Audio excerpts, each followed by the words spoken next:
Welcome to the story of the underground man. Many have tried to talk of the legend, but I know the real person. On the surface, he seems like a perfectly normal human. He's good looking, well kept, and highly intelligent. But underneath, there is a mystery looming. Tom has been building these hideaways since he was a kid. From tree houses to log cabins to underground dwellings, it has encompassed his life. The thing that amazes me the most about this story is the craftsmanship that his projects possess. He takes indigenous materials and builds these homes for little or no money and creates a masterpiece. Plus, he does it in some of the most beautiful places that people pay millions of dollars to live at.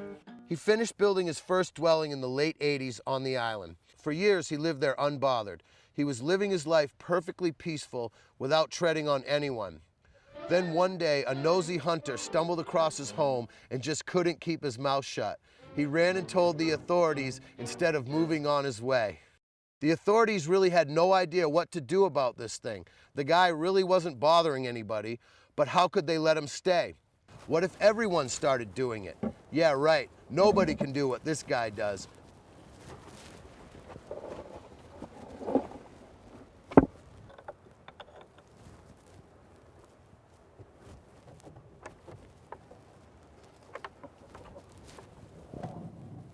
His craft has taken a lifetime to perfect. The commitment and dedication it takes is overwhelming. Not to mention just being alone in the woods with all those creatures out there. Now here is when the story gets interesting. Picture this, Tom has been evicted from his home and it hits the news. The Boston Globe does a story and Tom is painted as a modern-day Thoreau. For a brief minute, he had public consensus on his side. The David Letterman show was interested in him, and reporters were swooning from all over. He may have come off as a bit cross, as many artists do. Unfortunately, this scared the hell out of everyone, and he sent them all packing. So the story fizzled out, and just when you thought he would crumble, little did anyone know he already had two backup dwellings ready, a treehouse and a log cabin. The log cabin was one of my personal favorites. It was masterfully crafted from pine trees that had fallen in the forest. He whittled them all down by hand and cleverly put it all together. It looked like a cool little Cape-style cottage. Well, ultimately the town got wind of this place and had to destroy it. Oh well, this was still no deterrent for Tom. He simply picked up and moved 200 yards away to his treehouse, which was right under their noses. Ironically, Tom spent many years undetected in this place, and it was the most obvious. He spent some crazy winters in there. I remember one winter we had an incredible storm with winds over 70 miles an hour. I was wondering what it was like for Tom. I can't believe he survived those storms. That is when I started developing a real respect for him. I also realized Tom's way with wildlife. He had a pet squirrel that was completely wild, and he trained it.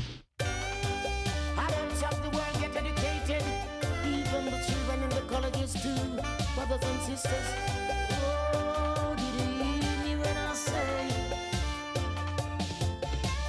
now that we have almost seen the light, we can't give up the fight.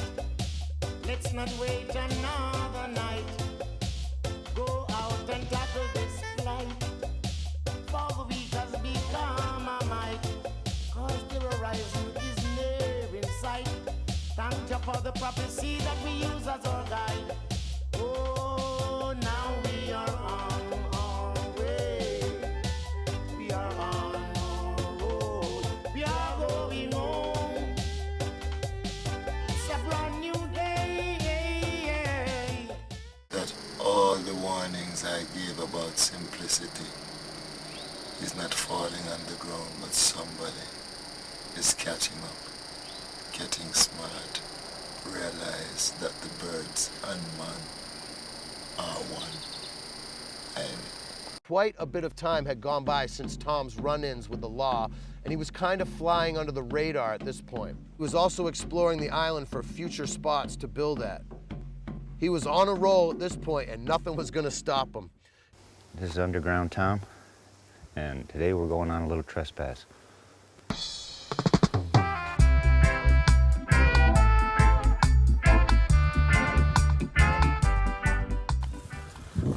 gonna visit the twig loop out near Stump Pond.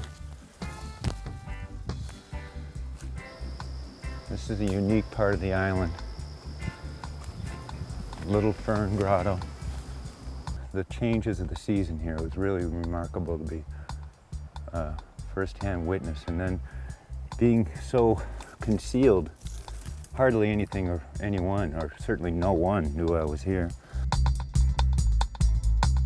The Twigloo was amazing.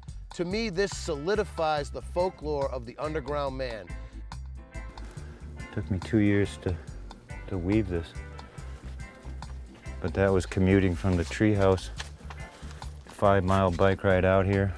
I've never seen anything like it. I had no inspiration. It's just something I saw in my dreams and had to do. With like any of my creations, they have to originate with a vision. I have to see the thing completed. It's a lifelong study, and I'm always learning. Every day I'm learning something new. It's a rare privilege. After 4 years in the Twigloo, it was time to move on. This time he built a log cabin treehouse, another amazing work of art right over a stream in a lush little forest right off of a main road. This dwelling to me is a culmination of all his past structures. It's hidden art. It's never intended to be seen, but inevitably it will be. You might as well make it nice. By now you can see this is no fluke and the guy is serious about it. All we know is he's still out there, but where?